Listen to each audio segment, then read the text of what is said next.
su programa bíblico radial, Tesoros del Reino, equipando a los santos con las verdades del reino de los cielos. Maravillosa gracia, vino Jesús a dar. Es un gusto tenerle con nosotros en esta edición de Tesoros del Reino. Estamos estudiando el tema Los cimientos de la fe. Y nuestro subtema hoy es la fe en Dios. Hoy en día se oye mucho acerca de la fe. Pero, ¿qué es la fe verdadera? Hablando bíblicamente, ¿qué significa creer en Dios? ¿Cuál es la meta de la fe? Nuestro maestro Juan Carlos Morales contesta estas preguntas y nos muestra lo que la fe en Dios puede lograr. Escuchemos. Perdonando todos mis pecados, todos, Cristo me limpió de mi maldad. Alabaré su dulce nombre por la eternidad. Otra cosa, otro resultado del arrepentimiento es que agudiza nuestro oído para escuchar la voz de Dios. ¿Ustedes han oído la voz del Señor? ¿Sí? ¿Quién de ustedes ha oído la voz del Señor la última semana? A ver, que levante su mano. Algunos están así, ¿bien? Hermanos, ¿quiénes fallaron en la última semana? A ver. Entonces, ustedes van a ir viendo, hermanos, que al estar conscientes nosotros del proceder de Dios, cuando nosotros fallamos, el Espíritu Santo va a venir y va a llamarnos al arrepentimiento. Y no es que Dios no esté hablándonos. Lo que pasa es que a veces nosotros no queremos oír o no nos damos cuenta. Pero el Señor nos dice, hijo, arrepiéntete de esa actitud. Y nosotros no le ponemos. Dios está llamando día tras día. Día tras día sale su palabra, dice el Salmo 19. Y en la medida que nosotros fallemos, esa medida el Señor va a darnos la oportunidad de escuchar que Él está llamándonos a volvernos a Él. Entonces vamos a ir reconociendo la voz de Dios. Otro resultado del arrepentimiento es una puerta para entrar a la presencia de Dios. Como dice en Hechos, capítulo 3 y verso 19. Hechos 3:19 dice, así que arrepentíos y convertíos para que sean borrados vuestros pecados, para que vengan de la presencia del Señor tiempos de refrigerio. ¿Qué quiere decir tiempos de refrigerio? Tiempos de encuentros con Dios.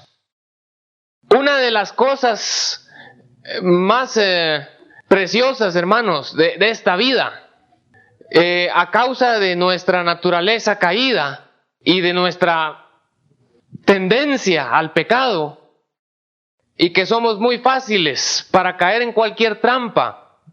Miren cómo es Dios. Dice Romanos 8:28 que los que aman a Dios, todas las cosas les ayudan a bien. ¿Creen ustedes que hasta nuestra naturaleza caída puede ayudarnos a bien? ¿Sí? Si amamos al Señor, todas las cosas nos ayudan. ¿Y cómo nos ayuda nuestra naturaleza caída? Bueno, vamos a estar fallando y queremos madurar, pero ahí están las faltas. Entonces, el Señor ha hecho que una de las formas más fáciles, una de las puertas más amplias para entrar a la presencia de Dios, sea a través del espíritu de arrepentimiento. ¿Sí? Esto se los digo por experiencia.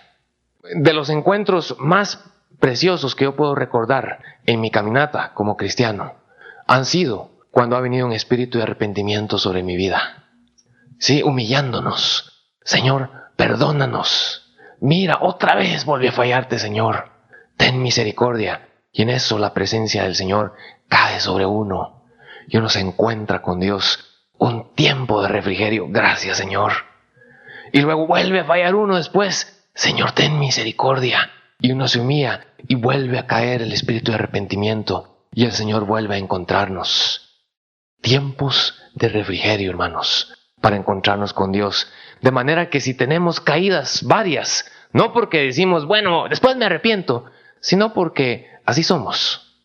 El Señor puede volver eso en una serie de encuentros con Él que vayan cambiando lo que somos a lo que Él es. Y por último, con el arrepentimiento, queremos ver cómo nos lleva Dios al arrepentimiento o qué usa el Señor para llevarnos al arrepentimiento. 1, su benignidad. Romanos 2:4. Ya vimos que la actitud del Señor para llevarnos al arrepentimiento es con verdad, pero también con misericordia, con amor y con ternura. Y al ver nosotros cómo nos trata el Señor, eso nos atrae a Él y nos lleva al arrepentimiento. Otra forma que el Señor utiliza, bueno, básicamente el Espíritu Santo es el que nos lleva al arrepentimiento. Pero, ¿qué hace el Espíritu Santo? Bueno, a través de la palabra de Dios, el Señor nos lleva al arrepentimiento. En 3 maneras, por lo menos. A través de la palabra de Dios, por la predicación. Sí, el Señor puede hablarnos a solas estando en nuestro cuarto, pero ¿no se han dado cuenta ustedes que a veces nosotros estamos sentados ahí en la banca o en nuestro asiento y el Señor empieza a hablar cosas a través de una persona que ni siquiera sabe qué es lo que está pasando con nosotros? Y Él empieza a decir cosas que solo nosotros sabemos. Y eso empieza a tocar nuestra vida. Pero si Él no sabe. Y empieza a quebrantar nuestro corazón hasta que decimos, Señor, perdóname por la predicación. Fue lo que sucedió en Hechos 2, cuando Pedro se levantó y le predicó a los judíos lo que había sucedido con el Hijo de Dios. Otra forma en que el Señor nos lleva al arrepentimiento por medio de la palabra es a leer la Escritura. ¿Les ha pasado alguna vez? Sí, como le sucedió a Josías. Dice la Escritura que Josías mandó a limpiar y a restaurar la casa de Dios y en eso encontraron el libro del Señor. Y se lo llevaron y empezaron a leerle lo que decía la Escritura. Era un tiempo de decadencia espiritual. El padre de Josías había hecho perversidad y habían dejado al Señor. Entonces, cuando empezaron a leer lo que Dios decía en la palabra de Dios, la convicción empezó a caer a su corazón y él rasgó sus vestidos y se humilló delante del Señor. Y fue tan impresionante para Dios la actitud de Josías que el Señor tuvo que mandar a una profetisa y le dice, Josías, te digo que el juicio que oíste en mi palabra voy a mandarlo, pero como vi tu actitud que te humillaste delante de mí, no voy a mandarlo en tus días. Él se humilló delante de Dios y se arrepintió al escuchar la lectura de la palabra, de la ley del Señor. Y otra forma en que el Señor nos puede llevar su palabra para traernos al arrepentimiento es a través de la reprensión de un hermano. ¿Sí? Estas tal vez van a ser las que más abunden, pero no para arrepentimiento, ¿verdad? Porque nosotros tratamos de llevar al arrepentimiento, ¿cómo se llama eso? Lo que usan los cavernícolas con mazo. Nosotros queremos llevar al arrepentimiento a las personas a mazazos o a bibliazos, ¿sí? Pero a veces Dios sí envía a alguien que tal vez ni se lo imagina, que tal vez ni tenía la intención, sino que le dice, hermano, yo quería decirte tal y tal cosa. Y es Dios hablándonos. Sí, como dice Lucas 17, si tu hermano peca contra ti, ve, repréndele para que él se vuelva. O sea, sí hay una parte en eso. Y nosotros necesitamos estar atentos. Puede ser un líder de la iglesia, un siervo del Señor. Por eso David dice, Señor, que, como dice en el Salmo 141, que el justo me castigue será un favor. Y que me reprenda será un excelente bálsamo que no herirá mi cabeza. Entonces Dios puede usar a personas para traer la convicción de arrepentimiento a través de la palabra de Dios. Amén. Entonces, la última forma que quiero ver con ustedes, cómo Dios nos lleva al arrepentimiento. ¿Cuántas llevamos? Llevamos 2 puntos. ¿Sí? Uno es a través de la benignidad de Dios y otro es por medio de la palabra. Y por medio de la palabra vimos 3 subpuntos, ¿sí? Y ahorita vamos a ver el punto número 3, ¿ok? La otra forma en que el Señor nos lleva al arrepentimiento la tenemos en 2 de Corintios 7, versículo 8. Dice: porque aunque os contristé con la carta, no me pesa, aunque entonces lo lamenté, porque veo que aquella carta, aunque por algún tiempo, os contristó. Ahora me gozo, no porque hayáis sido contristados, sino porque fuisteis contristados para arrepentimiento, porque habéis sido contristados según Dios, para que ninguna pérdida padecieseis por nuestra parte, porque la tristeza que es según Dios produce arrepentimiento para salvación, de que no hay que arrepentirse, pero la tristeza del mundo produce muerte. La tristeza del mundo produce muerte. El día del cariño. ¡Ay, blanca Navidad! La tristeza del mundo produce muerte.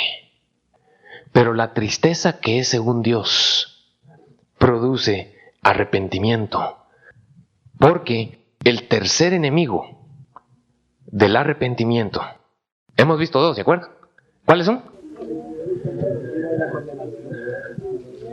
Muy bien, la condenación y la mentira. El tercer enemigo del arrepentimiento es el orgullo, es la dureza de cerviz. Lo que sucede, hermanos, es que nosotros generalmente cuando venimos al Señor, si no venimos de un hogar cristiano, muchas veces venimos apaleados, golpeados, con heridas graves en nuestro corazón, problemones, y el Señor nos toca, nos arrepentimos, Él empieza a limpiarnos, a salvarnos, pero ¿saben qué? Es un fenómeno que se da en el pueblo de Dios. Un fenómeno que sucede es que conforme empezamos a caminar con el Señor, a menos que cosas y situaciones muy especiales nos sucedan, lo que va a suceder es que vamos desarrollando como un sentido de autojusticia, como un sentido de que nosotros estamos caminando bien y somos rápidos para pescar el pecado de los demás. ¿Ustedes no han visto personas así?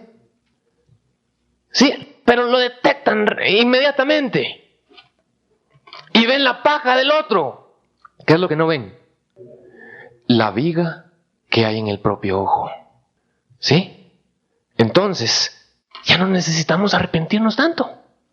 Ya casi somos como Cristo. ¿Sí? Entonces, Dios tiene que traer tristeza. Tiene que traer quebrantamiento. Tiene que traer aflicción al corazón. Tiene que mostrarnos otra vez lo que somos capaces de producir sin su ayuda y sin su gracia, para que no querramos levantarnos del suelo otra vez. Y la tristeza que es según Dios produce arrepentimiento, de que no hay que arrepentirse. Lo que dice, ¿sí? ¿Por qué dice eso? Porque algunos ya se están arrepintiendo de haberse arrepentido. O sea, iban en el camino al infierno, se volvieron al Señor, se arrepintieron, pero se salieron del camino y se están arrepintiendo de haberse arrepentido. Y otra vez van al infierno. Entonces el Señor en su misericordia, por eso les decía que perder la salvación no es algo fácil. El Señor en su misericordia va a extender su mano hacia nosotros y va a enviar cosas a nuestra vida para hacernos reaccionar, como hizo con el hijo pródigo, y va a traer tristeza.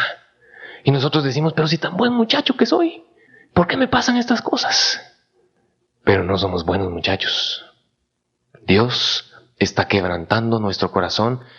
El humilde oirá su voz, y Él camina con el quebrantado de corazón. Isaías 57, con el humilde, con el quebrantado. Por eso dice el Salmo 34, Jehová está cercano a los quebrantados de corazón. Hermanos, pero nosotros muchas veces estamos tan enteros en nuestro corazón, tan indiferentes y tan altivos, que lo único que queda es que el Señor quebrante nuestra cerviz. porque somos duros de cerviz. Amén. Es en su amor y en su misericordia que Dios hace eso. Porque un corazón sin arrepentimiento, hermanos, va a producir tarde o temprano que nosotros vivamos solos. Porque a causa de nuestro orgullo, la gente va a apartarse de nosotros. Porque ¿a quién le cae bien un altivo y orgulloso? Alguien que no tiene arrepentimiento y que no se quebranta, no va a encontrar al Señor. Los cielos van a cerrarse. Alguien que no tiene arrepentimiento y que no se quebranta, se va a desanimar muy fácilmente, porque el arrepentimiento trae esperanza y seguridad en el futuro y que el Señor nos ha limpiado una vez más. Se va a endurecer fácilmente, va a tener falta de gratitud, va a tener amargura y va a ser una persona que solo piensa en él mismo. Ese es el resultado de una vida sin arrepentimiento y sin quebrantamiento. Pero aquellos que son quebrantados, hermanos, va a suceder todo lo contrario. Ellos van a estar dispuestos a arrepentirse y a humillarse. Ellos van a estar agradecidos por las pruebas que vienen a su vida. Ellos van a ir experimentando un enternecimiento en su corazón y ya no van a ser tan severos para juzgar a otras personas. ¿Se acuerdan ustedes cuando cayó Jimmy Swaggart? Yo me acuerdo de comentario todavía, hermanos, hace 15 años, de un hermano. Pues tal vez no era con mala intención y tal vez hubiera sido mi reacción también, pero fue duro con él. ¡Ese Jimmy Swaggart! No, uno se va enterneciendo y conforme vamos siendo quebrantados, vamos a ir siendo bienaventurados. ¿Saben por qué? Porque un corazón que se quebranta también va a ser un corazón que puede derramar sus lágrimas delante del Señor. Y Cristo dice, bienaventurados los que lloran, ellos recibirán consolación. Entonces, qué bendición, hermanos, que Dios nos quebrante y que nosotros podamos humillarnos y no caminar con altivez y orgullo. Amén. Vamos al siguiente de los cimientos. La fe en Dios. ¿Para qué sirve la fe? O sea, no vamos a ver su definición, pero quiero ver con ustedes un pasaje muy interesante en Hechos capítulo 14, verso 27.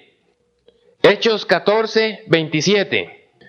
Ahorita en esta primera parte del estudio de la fe en Dios vamos a ver algunas definiciones y conceptos generales. Dice, y habiendo llegado y reunido a la iglesia, refirieron cuán grandes cosas había hecho Dios con ellos y cómo había abierto la puerta de la fe a los gentiles. Aquí dice que la fe es una puerta y que el Señor, a través del ministerio de Pablo, en este tiempo, el Señor abrió esa puerta a los gentiles.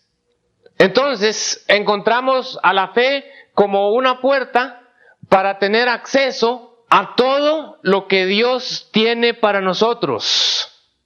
Quiero darles un ejemplo. Romanos capítulo 5, verso 2. Leamos desde el 1. Romanos 5, 1 y 2. Dice, justificados pues por la fe. Miren, somos justificados por la fe.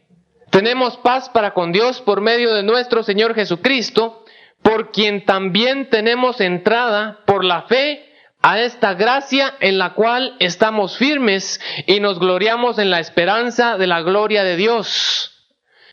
El Espíritu Santo describe la fe como una puerta y dice en Romanos 5:2 que por la fe tenemos entrada. Ahora entendemos por qué dice eso. ¿A qué? No, en lo acabamos de leer. ¿A qué tenemos entrada? Dice. O sea, esto no es a la gracia de Dios. ¿Ven? Somos justificados por la fe. Recibimos el Espíritu Santo por la fe. Nuestras oraciones son respondidas por la fe. Vencemos al mundo por la fe. Primera de Juan 5. Por la fe resistimos al diablo. Primera de Pedro 5. Por la fe, cualquier obstáculo, cualquier monte, le dirás, dice el Señor, muévete y será removido. Un resumen de lo que podemos lograr por medio de la fe, quiero dárselo en 2 versículos que hay aquí en la Escritura. Primero, Mateo capítulo 19. Mateo 19, verso 26. Dice, y mirándolos Jesús les dijo, para los hombres esto es imposible, mas para Dios todo es posible. ¿Qué es posible para Dios? Todo, no hay nada difícil para mí. Cantamos y dice la Escritura varias veces en el Antiguo Testamento. No hay nada difícil para Él. Y para nosotros, todo es difícil, si no imposible, ¿verdad? Pero en Marcos capítulo 9, dice en el verso 23, Jesús le dijo, y agárrense bien para no caerse, Jesús le dijo, si puedes creer, al que cree, todo le es posible. Miren qué tremendo esto. Quiere decir que todo lo que es posible para Dios es posible para el creyente por medio de la fe. Eso sí es impresionante, ¿verdad? ¿O no? Con razón, Jesús le dijo a Marta, Marta, ¿no te he dicho que si crees verás la gloria de Dios? Es importante que nosotros repasemos este cimiento, hermanos, porque cada parte de nuestra relación con Dios está basada en la fe. Y la meta de la fe, ¿sí? El fin de la fe, ¿saben qué es? Primera de Pedro, capítulo 1. Quiero darles 2 versículos como la meta o el fin de la fe según estas escrituras. Primera de Pedro 1 y verso 8 y 9. A quien amáis sin haberle visto, en quien creyendo, aunque ahora no lo veáis, os alegráis con gozo inefable y glorioso, obteniendo el fin de vuestra fe, que es la salvación de vuestras almas. ¿Ya se salvaron sus almas? ¿Sí o no? Entonces ya obtuvimos el fin de nuestra fe. ¿Entienden el significado aquí de fin, verdad? Es el propósito final de la fe, es la salvación de nuestras almas. Pero si tienen dudas de que ya nuestras almas se salvaron o no, miren lo que dice en el verso 5. Sois guardados por el poder de Dios mediante la fe para alcanzar la salvación que está preparada para ser manifestada en el tiempo postrero. ¿Ya alcanzamos esa? Hay una salvación que viene. O sea, esto es un poco ajeno al tema, pero tal vez vale la pena mencionarlo. La salvación es un proceso, no es en un instante. ¿Sí? Nosotros, por nuestra forma de hablar, decimos, no, yo ya soy salvo. ¿Sí? Y si tenemos nuestra fe puesta en Cristo Jesús y el Señor decide llevarnos, entonces vamos a estar con Él porque somos salvos por medio de la fe en Cristo Jesús. Pero no soy salvo de otras cosas. No soy salvo de un montón de enemigos. No soy salvo de mi alma. ¿Qué es el alma? El alma es la naturaleza caída, básicamente. Es la persona que vive dentro de nosotros, que es egoísta, que es orgullosa. ¿Sí? Entonces, el fin de nuestra fe es la salvación de nuestras almas. Y dice en Efesios capítulo 3 y verso 17. Para que habite Cristo por la fe en vuestros corazones. Cristo va a habitar por la fe en nuestros corazones. Ya tenemos al Señor, ya recibimos a Cristo como nuestro Salvador, pero no está hablando de eso, porque Pablo le está hablando aquí a cristianos. Y dice que él está pidiendo al Señor para que Cristo habite por la fe, para que el Señor crezca en ellos. Entonces entendemos la salvación de nuestra alma y que Cristo habite en nosotros. Es, en otras palabras, para que Él crezca y yo mengüe, para que su vida en Él se forme en mí y para que la vida de mi naturaleza caída sea crucificada. Es el fin y el propósito de la fe. para que nosotros entonces podamos agradar a Dios como hijos amados. Como el Señor dice con el Señor Jesucristo, este es mi Hijo amado. Él es su Hijo amado. ¿Sí? Ahora, ¿qué es la fe? Ahora sí, la definición. ¿Quién puede decirme? Muy bien. Fe es la certeza de lo que se espera, la convicción de lo que no se ve. Hebreos 11:1. Si quieren, leámoslo, por si alguien no está muy familiarizado con la cita. Dice, es pues la fe, la certeza de lo que se espera, la convicción de lo que no se ve. Dos detalles: la certeza de lo que se espera, o la confianza, o esa palabra también se traduce como sustancia de lo que esperamos, o sea, ya es una realidad, o la convicción de lo que no se ve. En otras palabras, esa palabra convicción quiere decir evidencia o prueba. Con la fe tenemos una evidencia de lo que no se ve. Y el significado de esta palabra en el griego está relacionado con los términos creer y confiar. ¿Ok? Y noten algo. Según el diccionario español, por lo menos el que yo vi, no hay diferencia entre fe y esperanza, o entre confiar y esperar. Según el diccionario, esperar es confiar y confiar es esperar. Pero según la Biblia, no. Según la Biblia, esperar, tener una esperanza, es cuando nosotros todavía no tenemos lo que quisiéramos, ni sabemos si lo vamos a tener. ¿Sí? ¿Y la fe? ¿Qué es? No lo tenemos todavía, pero ya sabemos que lo vamos a tener. ¿Ven la diferencia? Por eso dice, es la certeza de lo que se espera, la definición de la fe. No lo tenemos, pero ya estamos seguros, cuando tenemos fe, que vamos a recibirlo.